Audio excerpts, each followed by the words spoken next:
Praise the lord. మన ప్రభువును రక్షకుడును యేసు క్రీస్తు వారి పేరిట మీ అందరికీ సమాధానము అనుగ్రహింపబడును గాక. ఈరోజు ప్రభునందు దేవుని బిడ్డలారా, మరి ఈ రీతిగా మరి రావటానికి కారణం ఏమిటయ్యా అంటే, చాలా మంది విశ్వాసములో దేవుని వెడల స్థిరమైన మనస్తత్వమును కలిగి ఉండటము, మరి దేవుని యొక్క మహాకృప విడిచిపెట్టి ఈరోజు కొందరు వ్యక్తుల ప్రలోభాలకి లోనయ్యి ఈరోజు జీవాధిపతి అయిన దేవుని మీద ఆధారపడకుండా ఉన్న వ్యక్తులు విడిచిపెట్టి వెళ్ళటము మనం చూస్తున్నాం. అయితే నేను ఈరోజు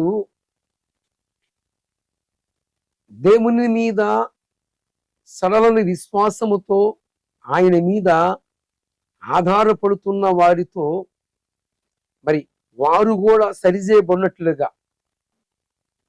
వారిని కాపాడుకునే బాధ్యత, భారము క్రీస్తు యేసు ఇచ్చిన అధికారము కొలది నా మీద ఉన్నది గనుక, సంఘములో ఉన్న వ్యక్తులైనా సరే, సంఘమునకు వెలపట ఉన్న వ్యక్తులైనా సరే, వారందరిని కూడా రక్షించుకోవాల్సిన భారము, బాధ్యత మరి దేవుని యొక్క దాసులందరికీ ఉండదు.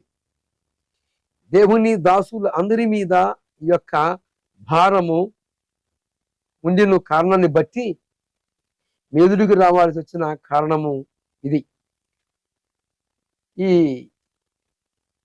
కొందరు ఇటీవల కొద్ది మందే, 1, 2, 3 ఈ కొద్ది మంది ప్రలోభాలు పెడుతూ ఉంటే, జీవం కలిగిన దేవుణ్ణి విడిచిపెట్టి, సత్యమును విడిచిపెట్టి అసత్యం వైపు పరుగులెడుతున్న వారిని మనం చూస్తున్నాం. ఈ యొక్క కౌంటరు, ఈ యొక్క ఉపదేశము ఎవరికై అంటే, సంఘములో ఉన్న వారికి, మరి సంఘము ఎలపట్ట ఉన్న వ్యక్తులకి, ముఖ్యముగా కరుణాకరు సుగుణ, రాధా మనోహర దాసు, బాకరని లలిత కుమారికి. ఎందుకు అంటే, మీరు ప్రలోభాలు పెట్టి అప్పుడే నిజదేవుణ్ణి, సత్యమును నమ్ముకున్న ప్రజలని భయ ఆందోళనకి గురి చేసి, మరి వారిని మరలా లోక సంబంధులుగాను, మరలా బారు షాపుల కాడికి వెళ్ళేవారుగాను మీరు ప్రయాసపడుతూ ఉన్నారు. అయితే నేనంతాను, నిజముగా ఒకడు క్రీస్తు యేసు రక్తములో కడగబడిన తరువాత అవసరమైతే ప్రాణమును పోగొట్టుకోవటానికైనా సిద్ధపడతాడు గాని, మీరు చూపించిన ఆ ప్రలోభాలకి లోను గారు. అలాగా లోనయ్యేవారు ఎవరయ్యా అంటే, ఇక సందేహమేమి లేదు, వారు యేసు ప్రభు వారి మీద ఆధారపడిన వాళ్ళు కాదు. వారి పేరు జీవగ్రంథమందు కూడా రాయబడలేదు అని చెప్పవచ్చు. అయితే వీరి కోసము కాదు నేను మాట్లాడాల్సి వస్తుంది.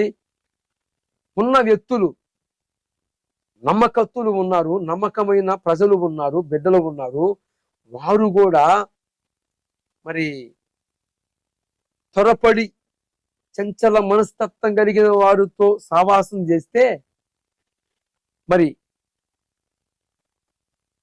తను చెడ్డ కోతి వనమల్లా చెరిపివేసిందని మరి వారితో సావాసం చేసినట్లయితే వీరు కూడా వారుగా మారే అవకాశం ఉంటుంది గనుక, నేను మీతో మరి ఒక వచనాన్ని మీ దృష్టికి తీసుకొస్తాను.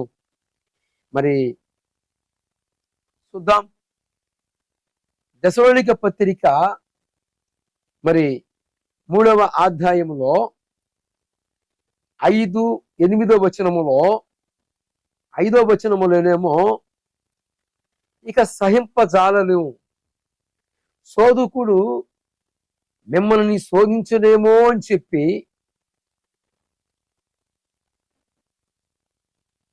మీరు ఆ శోధకుడికి చిక్కుకున్నట్లుగా మీ విశ్వాసాన్ని కాపాడుకోవాలని అభివృద్ధి చెందారో, మేము మీ వద్ద ఉన్నప్పుడు ఏ విశ్వాసముతో ఉన్నారో అదే విశ్వాసము కలిగి ఉన్నారో, ఒకవేళ శోధకుని యొక్క చేతకి చిక్కారేమని మాకు కొంచెము సందేహం ఉంది. అందుకే అంటాడు, ఇంకా మీరు బ్రతికితిరా, మేము బ్రతికినట్లే. ఎవరితో అంటున్నాడు?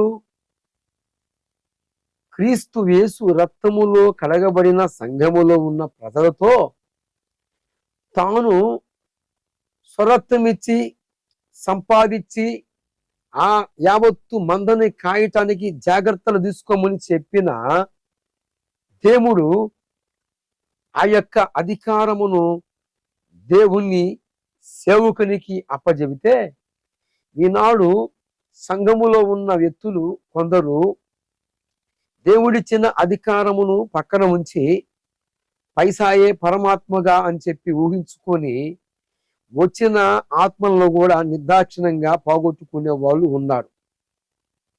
అయితే వీరి సంగతి ప్రభువారే వారి యొక్క లెక్కని అడుగుతాడు. నేను జాగ్రత్త పడాలి అని చెప్పినది ఎవరి గురించి అంటే, ఈ కొందరు మోహ ఇటీవల బయలుదేరి ప్రచారాలు అంటే క్రైస్తవులేమో సువార్తను ప్రకటిస్తూ ఉంటే, ఈ అసత్యవాదులు మీరు ఇంకా బారు షాపుల కాడే ఉండాలి, బారు షాపులు మరి కలెక్షన్ ఏమి లేదు అని ఈ బారు షాపుల కలెక్షన్ వ్యాపారులు ఏం చేస్తున్నారంటే, వారి జీవితాలు బాగుపడి వారి జీవితాలని కడిగి వేసుకొని పిల్లా పాపాలతో కుటుంబము అంతా కూడా కలిసి మరి 4 మెతుకులు సంపూర్తిగా ఆహారము తీసుకుంటూ ఉంటే, ఏమండి బార్ షాపుకి వెళ్ళే వారి యొక్క పరిస్థితి ఎలాగ ఉంటుంది? డ్రింక్ తీసుకునే వాళ్ళ పరిస్థితి, మందు సేకరించే వాళ్ళ పరిస్థితి ఎలాగ ఉంటుంది?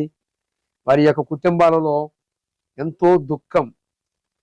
సరిగ్గా వాళ్ళ యొక్క పిల్లలకి గ్లాసుడు పాలు కూడా తాపలేని పరిస్థితి. ఎందుకు అంత కటికర దరిద్రత వాళ్ళని ఏళ్తుంది అంటే, వారి యొక్క కలిగిన ఆ యొక్క త్రాగుడనే మహమ్మారి.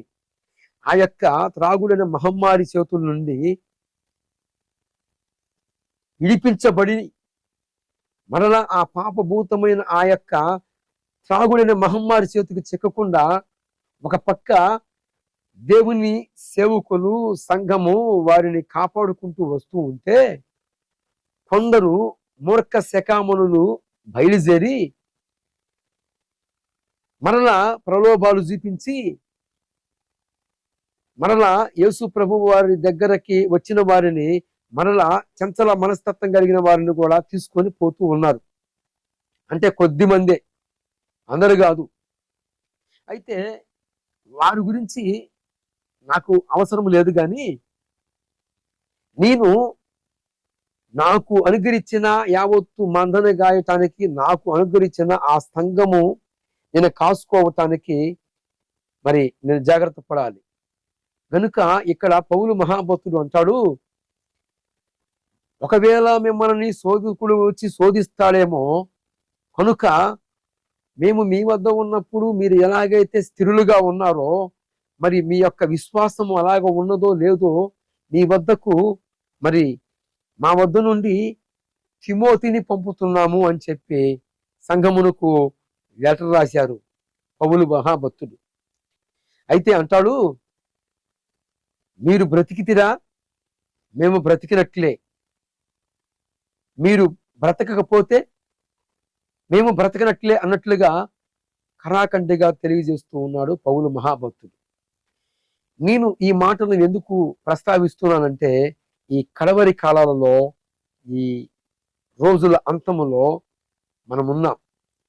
అయితే ప్రతి ఒక్క సంఘములో ఉన్న దైవజనుడు మరి సంఘములో ఉన్న ప్రతి ఒక్క వ్యక్తులందరినీ కూడా సంరక్షించుకునే అవసరత ఎంతైనా ఉన్నది.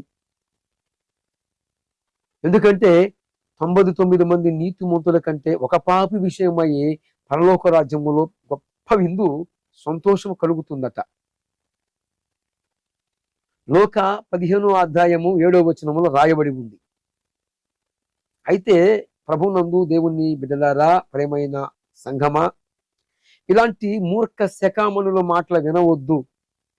ఈ బోకరి లలిత కుమారు, రాధా మనోహర దాసు, కరుణాకర సుగుణ వీరి యొక్క జీవితాలే మార్చబడలేదు. నిజానికి ఉదాహరణకి వీరు కూడా పాతాళ అగ్నికి వెళ్ళటానికి సిద్ధంగా ఉన్నారు. ఎందుకంటే వీరిలో పాపం ఉన్నది. వీరి కోసము ఎవరు కూడా ప్రాణం పెట్టలేదు. వీరు ఎవరైతే వద్దనుకుంటున్నారో అదిగో ఆ మహానుభావుడే ప్రభువైన యేసుక్రీస్తు వారే వీరి కోసము కూడా ప్రాణం పెట్టాడు. Praise the lord. కనుక మీరు బ్రతికితిరా, మేము బ్రతికినట్లే అని చెప్పినట్లుగా దెసలోనిక సంఘానికి లెటర్ రాశాడు పౌలు మహాభక్తుడు. ఇక్కడ తిమోతి వెళ్ళాడు, వారి వద్ద నుంచి మరలా తిరిగి వచ్చి అంటాడు, మీరు ఉన్నప్పుడు ఎలాగైతే వారి విశ్వాసాన్ని కాపాడుకున్నారో, దేవుని ఎదుట స్థిరంగా ఉన్నారో అలాగనే ఉన్నారు అన్నప్పుడు ఎంతో సంతోషపడ్డారు. ఈరోజు మరి ఆ యొక్క సాక్ష్యము మీకు ఉన్నదా? మీ వద్దకి ఎవరన్నా పంపించినప్పుడు మీ యొక్క జీవితాలు సాక్ష్యాలు ఎలాగ ఉన్నాయో ఎంతైనా కానీ పరిశీలించుకోవాలి, పరిశోధన చేసుకోవాలి. మరి మీ యొక్క జీవితాలు ఎలాగ ఉన్నాయి? మీ జీవితాలలో ఒడిదుడుకులు అనేక లోటుపాట్లు ఉన్నాయా? అయితే సరి చేసుకోబడాలి. సరిచూసుకొని దెసలోనిక సంఘములో వాళ్ళు ఎలాగైతే ప్రభునందు స్థిరులుగా ఉన్నారో మీరు కూడా ఇలాంటి ప్రలుబుద్ధులు మూర్ఖులు మీ వద్దకు వచ్చినప్పుడు చంచల మనస్తత్వం కలిగిన వారు గాక ప్రభునందు స్థిరులుగా ఉండి ఆ యొక్క దేవాది దేవుణ్ణి మహిమపరచుదురు గాక. ప్రభువు వారు మీకు సహాయం చేయను గాక.